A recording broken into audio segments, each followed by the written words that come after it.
70-80 yıldır ihmal edilen, belki o günün ekonomik şartlarından da kaynaklanıyor olabilir ama ilimizin iklim şartlarını dikkate almayan 40-50 civarında okulumuzun maalesef tuvaletleri dışarıdadır ve kışın ağır şartlarında çocuklarımız bu tuvaletleri kullanmak zorunda kalmakta. Ancak kış şartlarında da çoğu zaman bunların giderleri donmakta, suları akmamaktadır.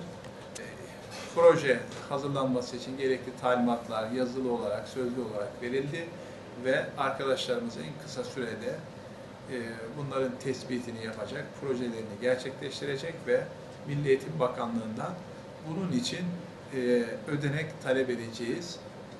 Ümit ederiz ki önümüzdeki yıl tuvaleti dışarıda olan ilk öğretim okulu kalmasın diye bir hedefimiz var. İnşallah bunu gerçekleştirmeyi arzu etmekteyiz.